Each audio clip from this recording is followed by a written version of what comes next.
नमस्कार, स्वागत आहे तुम्हा सर्वांचं आपल्या यूट्यूब चॅनलवरती। महाराष्ट्रातील संजय गांधी निराधार अनुदान योजनेच्या लाभार्थ्यांसाठी महत्त्वाचे अपडेट, महत्त्वाची माहिती व्हिडिओच्या माध्यमातून आपण पाहणार आहोत। राज्य सरकारच्या माध्यमातून एक नवीन तारीख डिक्लेअर करण्यात आलेली आहे आणि ही तारीख लाभार्थ्यांसाठी खूप महत्त्वाची आहे। 2026-27 या वर्षासाठी जर तुम्हाला या योजनेचे अनुदान हवं असेल तर जी नवीन तारीख दिलेली आहे ती तुमच्यासाठी खूप महत्त्वाची आहे आणि ती तारीख कोणत्या कामासाठी असणार आहे, त्याचबरोबर राज्य सरकारकडून जे नवीन नोटिफिकेशन आलेलं आहे ते सुद्धा तुम्हाला जाणून घेणं महत्त्वाचं आहे। चला तर मग सुरुवात करूया या माहितीला। त्यापूर्वी तुम्हाला एक विनंती असणार आहे, तुम्ही जर आपल्या चॅनलवर पहिल्यांदा आला असाल, पहिल्यांदा व्हिडिओ पाहत असाल तर चॅनलला सबस्क्राईब करायला विसरू नका। या योजनेच्या अशाच महत्त्वपूर्ण अपडेट तुम्हाला वेळेवर मिळत राहतील।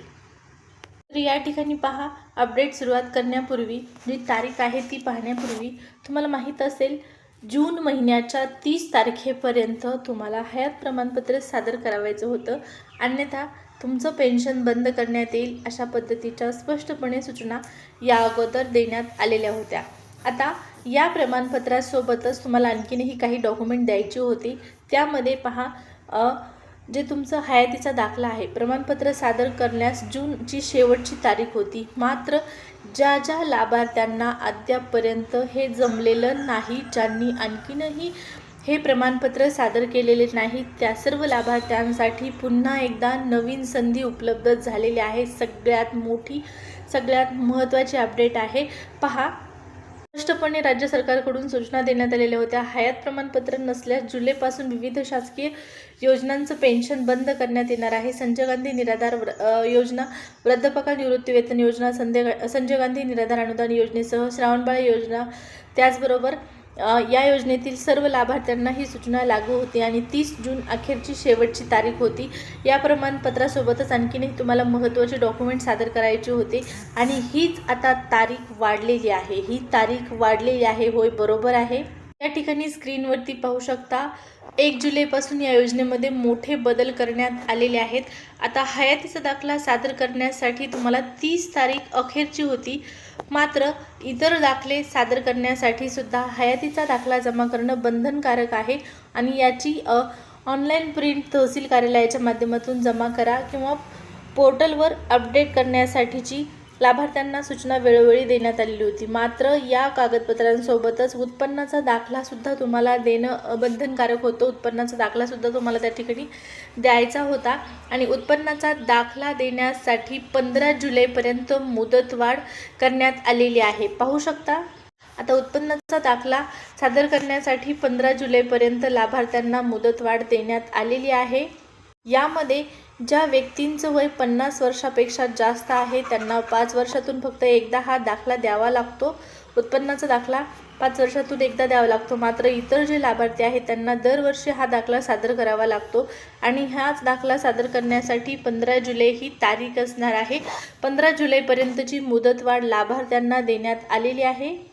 त्याचबरोबर आणखीन एक महत्त्वाची सूचना, दिव्यांग सहाय्यक पोर्टलवरती तुम्हाला नोंदणी करण्यासाठी सुद्धा 2,500 रुपये जे पेन्शन आहे त्या पेन्शन साठी तुम्हाला नोंदणी करणं गरजेचं आहे दिव्यांग सहाय्यक पोर्टलवरती आणि या पोर्टलवर नोंदणी करायच्यासाठी सुद्धा 15 तारीख आत दिलेली आहे। 15 जुलैच्या आतमध्ये दिव्यांग सहाय्यक पोर्टलवरती तुम्हाला नोंदणी करून तुमचा जो क्रमांक आहे तो अपडेट करावा लागणार आहे। UDID नोंदणी क्रमांक त्या ठिकाणी तुम्हाला अपडेट करावायचा आहे आणि त्यासाठी 15 तारीख देण्यात आलेली आहे। अत्यंत महत्त्वाची आहे ही 15 तारीख। अगदी काही दिवस बाकी आहेत। या दिलेल्या दिवसांमध्ये जो काही वेळ आहे तुमच्याकडे त्यामध्ये या प्रोसेस पूर्ण करून घ्या, अन्यथा 50% लाभार्थ्यांपेक्षा सुद्धा जास्त लाभार्थ्यांना जर हे तुम्ही वेळेवर जमा केलं नाही तर मात्र हप्ता बंद होण्याची शक्यता नाकारता येत नाही। अगोदरच काय होत आहे, अर्ध्याच लाभार्थ्यांना पैसे येत आहेत, अर्ध्याच लाभार्थ्यांना पैसे येत नाहीत। मात्र तुमच्याकडून काही चुका व्हायला नको, छोट्याशा चुकीमुळे तुमचा हप्ता बंद व्हायला नको, यासाठी वेगवेगळ्या महत्त्वाच्या अपडेट शासनाकडून येणाऱ्या तुम्हाला जाणून घेणं गरजेचं असतं। जसं की आता ही तारीख वाढलेली आहे, 15 जुलैपर्यंत तारीख करण्यात आलेली आहे आणि 15 जुलैच्या आतमध्ये तुम्हाला ही सर्व डॉक्युमेंट सादर करायचे आहेत, अन्यथा हप्ता बंद केला जाणार, याची दक्षता घ्यायची आहे। आणि लवकरात लवकर हे जमा करा. ही माहिती, हा व्हिडिओ आवडला असेल तर नक्कीच आणि लाईक सबस्क्राईब करायला विसरू नका. सोबतच पहा, आता काही दिवसामध्ये पोर्टल बंद होणार असल्याची माहिती मिळत आहे, परंतु 15 जुलैनंतर हे पोर्टल बंद झालेलं पोर्टल सुरू करण्यात येईल अशी सुद्धा अपडेट आहे. सध्या पोर्टल अपडेट काम करण्याचं सुरू आहे. फक्त DBT प्रोसेससाठी ते सुरू करण्यात आलेलं होतं. ज्या लाभार्थ्यांना DBT झालेलं नाही त्यांना DBT परत होणार की नाही हा प्रश्न कायम आहे, कारण ज्यांना पैसे आलेले नाहीत त्यांनी तुमची सर्व प्रोसेस ओके आहे की नाही हे चेक करायचं आहे. जसं की आता या कागदपत्रासंदर्भात जर तुम्हाला माहीत नसेल, तुम्ही जरी दिली नाहीत तर तुम्हाला हप्ता वेळेवर मिळणार नाही. आणि ही सर्व माहिती वेळेवर जाणून घेण्यासाठी नक्कीच तुम्हाला मी मदत करणार आहे. अशा प्रकारच्या अपडेट, अशा प्रकारची माहिती देण्यासाठी भेटूया पुढच्या व्हिडिओमध्ये. या व्हिडिओमध्ये एवढीच माहिती. धन्यवाद.